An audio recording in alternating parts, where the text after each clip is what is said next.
couple years ago, we talked about happiness. Today, we're going to talk about surviving. As always, I'd like to welcome you to Brooklyn College, and I always like to start with the end in mind. So I want to thank Brooklyn College for hosting us again. I find this to be a nice location, and I also want to thank, if you can for me, thank Pamela Bowman outside and Denise Chung outside for all of their hard work. They're really the brains behind the operation. I'm just the puppet for them. But anyway, I'm just going to give a brief 5-minute overview of the program. And the interesting thing is that I was telling somebody, without even looking for it in the last 3 or 4 or 5 days, maybe I'm just a heightened awareness about it, I've seen so much about burnout. And I have here, I know you can't read it, but I put up there for a reason. The darker bars, not the black bars, is 2011 numbers, and the red bars are 2014 numbers. And the longer the bar, the higher percentage of burnout. For those of you who know me, I'm in the OBGYN department, and OBGYN is down there. Not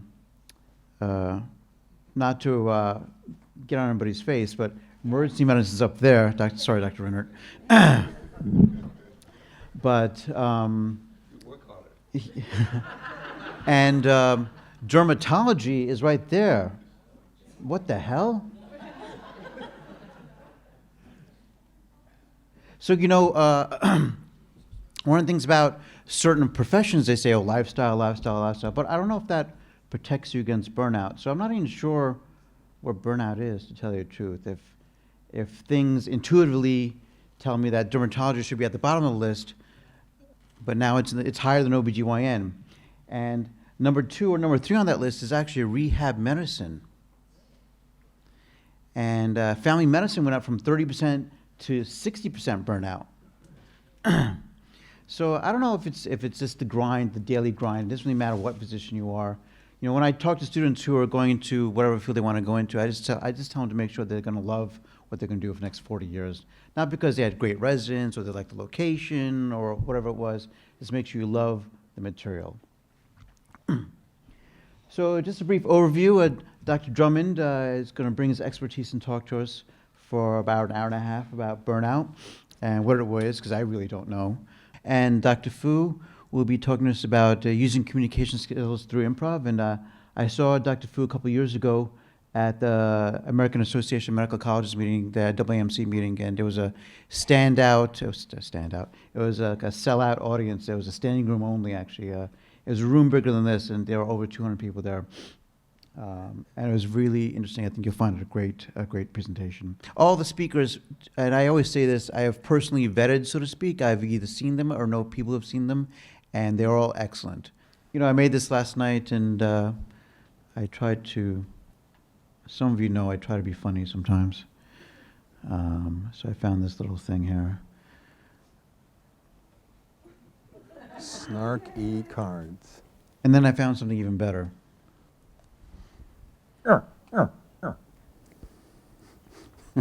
Sometimes you just have to laugh. Everybody caught up yet? So, I just laughed at the absurdity of it, so I thought I would bring it here. So I'm going to switch over. So this is this whole schematic here is supposed to be a balance. That's what the theme is for this Prezi. So I'm going to switch over to Dr. Drummond's workshop. And you can read his, I'm not going to belabor it. You can read his bio and what the workshop's will be about. But I know that it's going to be a dynamic workshop. He is going to rile you up, so to speak, and you'll be in for a great time. Dr. Drummond? Thank you. Well, let's try this grade school style. Good morning, everyone. Well, that's not bad for a bunch of doctors. Let me just figure out who's in the room. Raise your hand if you're a doctor. Raise your hand. Keep it up if you're a faculty member, like you teach other doctors. Who else is in the room? Everybody else, hands down. Med students. How many med students? Raise your hands. Coordinators. Yep. Anybody else? Great, this is going to be relevant to all of you, especially the coordinators, because you have to work with these crazy doctors. How many of you also don't believe that maybe you understand what burnout is? How many of you know you've already been through it at least once? Excellent, excellent, I'm in the right place. So let's get started. How many of you have ever had a day or a week so stressful that in a quiet moment afterwards, a little voice in the back of your head said, I'm not sure how much longer I can keep going like this? Great, I'm in the right place. How many of you would like some tools? How many of you would like to learn some tools to lower your stress, create some more life balance, and perhaps even a more ideal practice? Great, how many of you have something else other than this you could be doing right now? Yeah, so I'm going to make you this promise. I'm going to do everything in my power to make sure that our time together is very well invested and that you look back on this as a time when you learned some things you didn't know and got some tools that you didn't know you didn't need, that you need in order to feel better about all this. Here's today's objectives. The number one threat to doctors, coordinators, medical students in these chaotic times. Fill a gaping hole in everybody's medical education because we all share the same hole. We never learned about stress management, or burnout prevention. And I'm going to show you 6 tools you can use this week for benefits this week, all stuff that's been tested in the real world. But since we're going to be spending the next 90 minutes or so together, would it be okay if I told you how I really ended up here? Would that be okay? Great. So I'm a family doc. I trained at the Mayo Medical School. Mayo has a little tiny medical school and a great big residency program. There's only 40 people in each class of the Mayo Medical School. And then I went and did my family practice residency in the UC Davis system out in Sacramento. I was actually way up north in Redding, California. And then I joined a 40-doctor multi-specialty group. How many of you have been to Seattle? You know where Seattle is, you know where Vancouver, BC is. I-5 connects them. Mount Vernon, where I practice, is halfway along. If you've ever been to the San Juan Islands, it's where you get off I-5 to go to the Anacortes Ferry Terminal. And there I was their executive committee chairperson. I was their managed care medical director back in the 90s. How many of you practiced medicine in the 90s? Were you capitated here ever at any point? We were fully capitated at one point for primary care, and I was their first managed care medical director, which meant in my group, if you wanted to refer out of the group, you needed my signature on a piece of paper for the first time. Good times, good times. And then I was 40 years old. I had been in practice for about 10 years. I counted it up. I'd had about 35,000 patient visits and had delivered about 500 babies. And over the course of about 3 weeks, something weird happened. How many of you know cage match, like UFC, that kind of stuff? You know they have a thing called a rear naked choke, where the person gets behind you and chokes you into unconsciousness. It felt like that was what was going on during my office stay. The longer the day went on, the lower my energy got. It was completely confusing to me. I didn't know what was going on. And so at that point, I'd been with the group for 10 years. I was eligible for a sabbatical. So I took a month off, and I didn't do any medicine in that period of time because I thought my batteries just needed to be recharged. But on the first day back, so it felt like something down in the inside of me had snapped. Something had broken. What I did was I walked into the management office and I tendered my resignation and I walked away from my medical career, which I don't recommend as a practice transition strategy.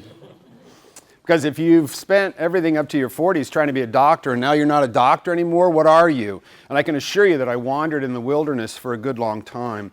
I got certified as an executive coach and have been coaching entrepreneurs and physicians ever since.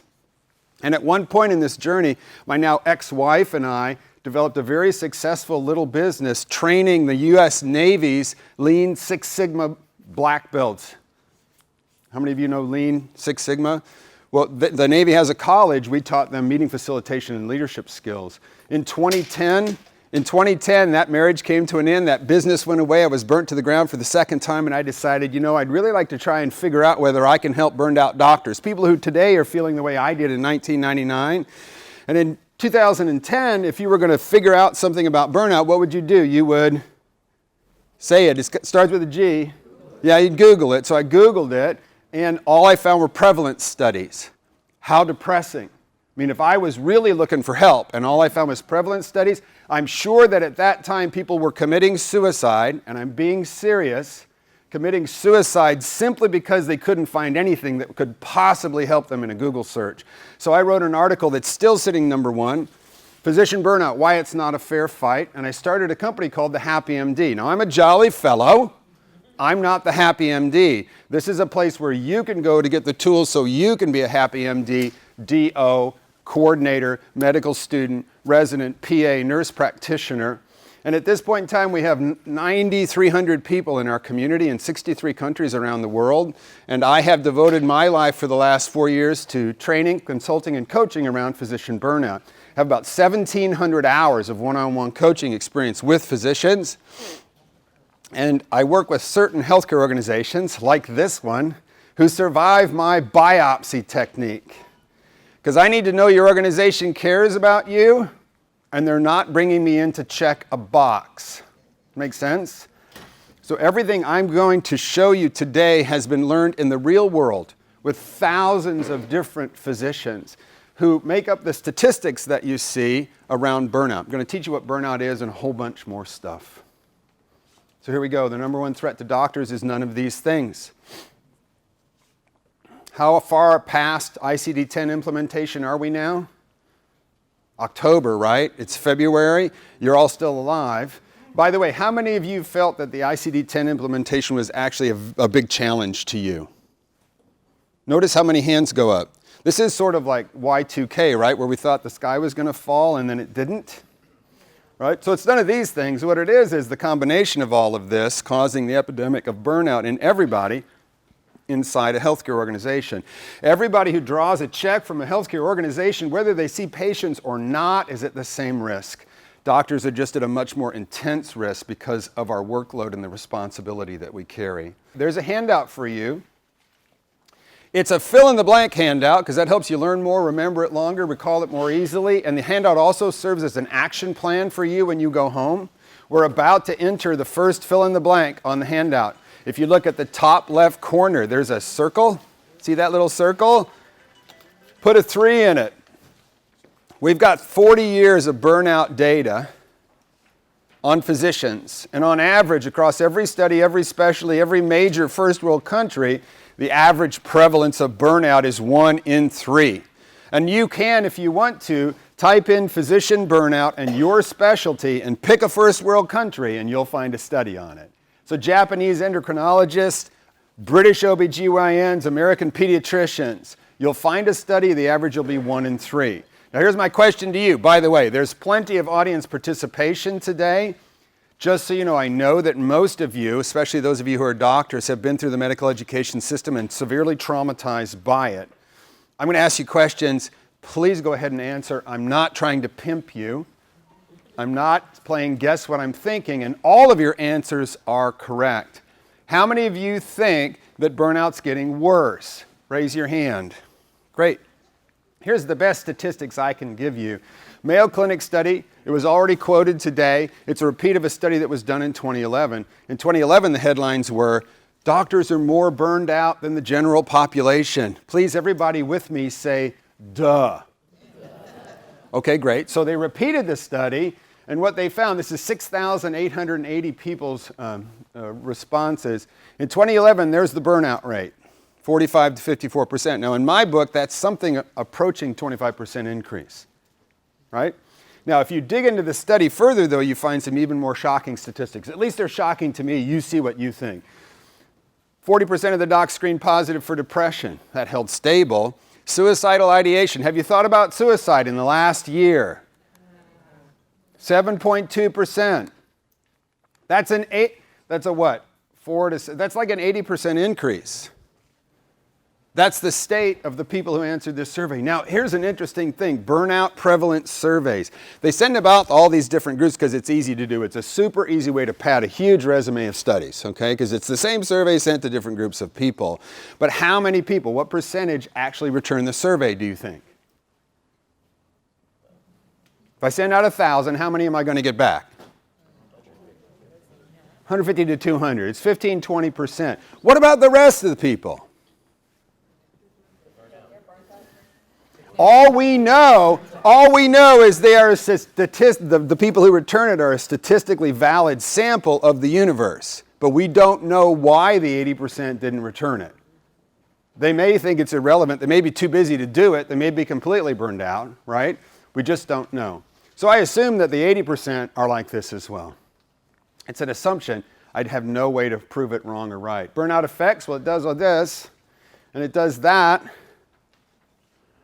Now, I think we live in a beautiful age when compensation is starting to align with burnout prevention. Because if you look, patient satisfaction, you didn't used to get paid for that. You are now. Quality of care didn't used to matter. If you had a complication, you'd bring them back, do the surgery again, and get paid twice. That doesn't happen anymore. Medical error rates, malpractice risks, turnover, all cost your company. So is there a CFO in the room? Where's the CFO? Because the CFO at this point in time